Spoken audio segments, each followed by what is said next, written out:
दोस्तों, मूवीज या TV serial में कोर्ट केसेस में आपने कई बार सुना होगा आईपीसी की धारा 307 के तहत, आईपीसी की दफा 302 के तहत या फिर सीआरपीसी की धारा के बारे में। लेकिन क्या आपको पता है कि इंडिया में ऐसे कितने टाइप के लॉज हैं? तो हेलो गाइस, आप देख रहे हैं बेसिक ज्ञान और इस वीडियो में हम बात करेंगे इंडियन जुडिशियल सिस्टम के डिफरेंट टाइप्स ऑफ लॉज के बारे में। टाइप्स ऑफ लॉज के बारे में बात करने से पहले हम कुछ बेसिक चीज़ों के बारे में बात कर लेते हैं जिन्हें हम आमतौर पर सुनते रहते हैं, लेकिन कई बार हमें इसमें कन्फ्यूजन सा रहता है, जैसे act, code, article, section etcetera. एक एक करके इनके बारे में बात करते हैं। सबसे पहले बात करते हैं एक्ट की, जिसे हिंदी में हम अधिनियम भी कहते हैं। जब किसी बिल को पार्लियामेंट के दोनों हाउसेज यानी लोकसभा और राज्यसभा द्वारा पास कर दिया जाता है, फिर प्रेसिडेंट का असेंट मिलने के बाद वो बन जाता है एक्ट। जैसे CAA, citizenship amendment act, farm act etcetera. Act बनने के पूरे प्रोसेस के बारे में अगर आप जानना चाहते हैं तो आप हमारी लॉ मेकिंग प्रोसेस के ऊपर बनी वीडियो देख सकते हैं, जिसका लिंक आपको डिस्क्रिप्शन में मिल जाएगा। नेक्स्ट बात करते हैं कोड की, जिसे हिंदी में हम संहिता भी कहते हैं। एक लॉ सिस्टम या फिर कोई कानून जो ऑलरेडी प्रेजेंट होता है, बस उन्हें कोडिफिकेशन के थ्रू ऑर्गेनाइज्ड रिटन कानून बना दिया जाता है। उसे लॉ की भाषा में कोड कहते हैं। जैसे आईपीसी, इंडियन पीनल कोड, भारतीय दंड संहिता, मॉडल कोड ऑफ कंडक्ट, आचार संहिता। नेक्स्ट बात करते हैं आर्टिकल की, जिसे हिंदी में हम लेख या अनुच्छेद भी कहते हैं।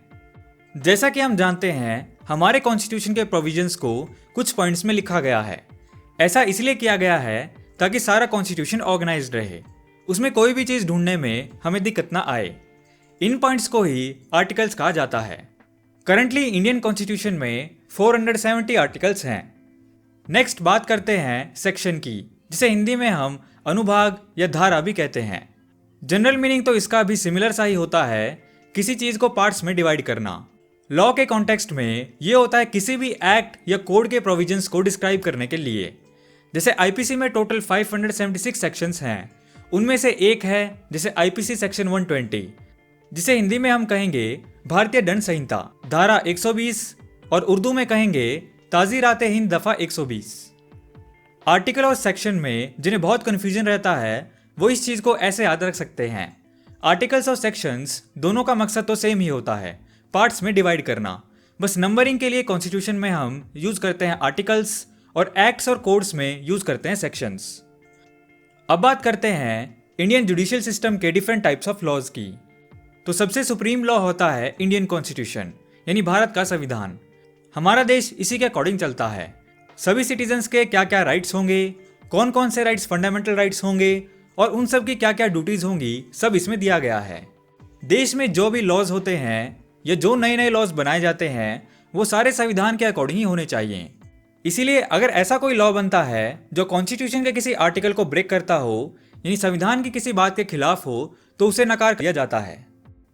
इसके अलावा जनरली हम कह सकते हैं कि दो टाइप के लॉज होते हैं, क्रिमिनल लॉज और सिविल लॉज। क्रिमिनल लॉज ये पुलिस द्वारा लागू किए जाते हैं। अब इसमें दो चीज़ें आती हैं, आईपीसी और सीआरपीसी।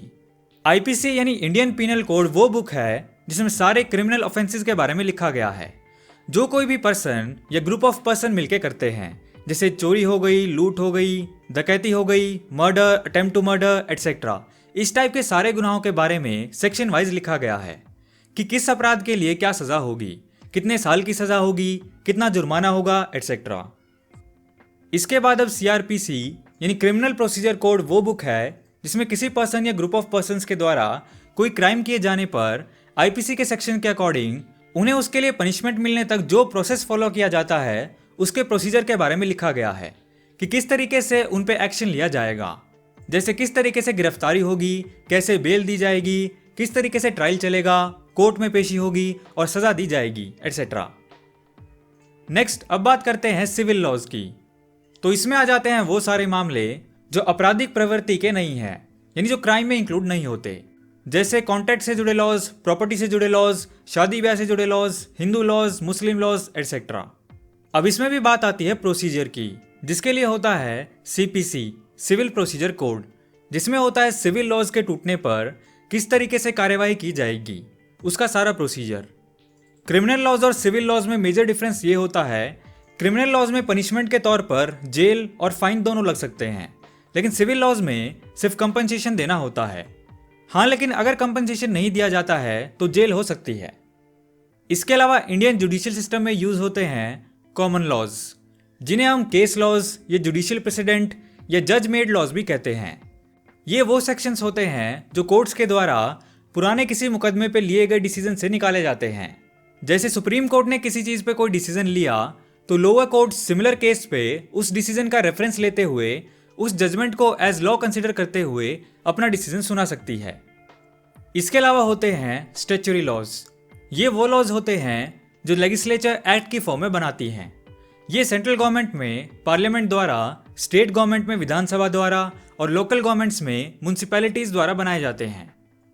इसके अलावा होते हैं ऑर्डिनेंस, जिसे हिंदी में हम अध्यादेश भी कहते हैं। ये वो लॉज होते हैं जो एग्जीक्यूटिव बॉडी द्वारा बनाए जाते हैं, यानी प्रेसिडेंट द्वारा काउंसिल ऑफ मिनिस्टर्स के कहने पे अथॉरिटेटिव ऑर्डर के थ्रू बनते हैं। ये लॉज बनाए जाते हैं अर्जेंट मामलों में, जब पार्लियामेंट सेशन में नहीं होती। इन लॉज को भी एक्ट के बराबर ही माना जाता है। हालांकि इन लॉज को भी कानून बने रहने के लिए 6 मंथ के अंदर अंदर पार्लियामेंट से अप्रूवल की जरूरत होती है, जिसके बाद ये प्रॉपर एक्ट बन जाते हैं। यानी हम ये कह सकते हैं कि एक ऑर्डिनेंस की लाइफ मैक्सिमम 6 मंथ्स की होती है। उसके बाद वो कानून या तो एक्ट की फॉर्म में रहता है या फिर हटा दिया जाता है। इस वीडियो में हमने बात की इंडियन जुडिशियल सिस्टम के डिफरेंट टाइप्स ऑफ लॉज के बारे में। इसके अलावा भी लॉ से जुड़ी किसी चीज़ पे आप चाहते हैं हम वीडियो बनाएं तो वो आप नीचे कमेंट सेक्शन में सजेस्ट कर सकते हैं। सो दोस्तों, वीडियो पसंद आया तो लाइक एंड शेयर करो यार, एंड नए हो तो इस चैनल को सब्सक्राइब कर लो, क्योंकि मैं ऐसी वीडियोज़ आपके लिए लाता रहूँगा। And thanks for watching.